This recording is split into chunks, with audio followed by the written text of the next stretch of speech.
అటు నార్త్ నుంచి ఇటు సౌత్ వరకు ఎక్కడ చూసినా ఇప్పుడు చావా గురించే మాట్లాడుకుంటున్నారు. Bollywood star hero Vicky Kaushal lead రోల్లో తెరకెక్కిన ఈ చిత్రం బాక్స్ ఆఫీస్ వద్ద దూసుకెళ్తోంది. ఈ నేపథ్యంలో తాజాగా ప్రధాని మోదీ కూడా మూవీ టీంను పొగడ్తలతో ముంచెత్తారు. అయితే దీనిపై విక్కీ కౌశల్ స్పందించి ఆనందం వ్యక్తం చేశారు. తమ చిత్రాన్ని ప్రశంసించిన మోదీకి ప్రత్యేకంగా థ్యాంక్ యూ చెప్పారు. సంతోషంతో మాటలు రావట్లేదంటూ ఇన్స్టా వేదికగా ఎమోషనల్ అయ్యారు. ఇది ఒక చారిత్రక గౌరవం.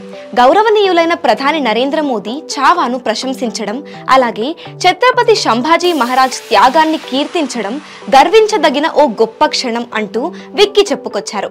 ఇటీవలే 98వ అఖిల భారత మరాఠా సాహిత్య సమ్మేళనం ప్రారంభోత్సవం కార్యక్రమంలో పాల్గొన్న ప్రధాని మోదీ చావా చిత్రాన్ని ఉద్దేశించి మాట్లాడారు.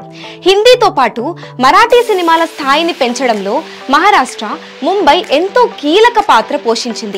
చావా ప్రస్తుతం అంతటా ఆదరణ సొంతం చేసుకుంది. శివాజీ సావంత్ మరాఠీ నవల కారణంగానే ఈ సంభాజీ మహారాజ్ వీరత్వాన్ని ఇప్పుడు చిత్ర రూపంలో పరిచయం చేయడం సాధ్యమైంది అని విక్కీ అన్నారు.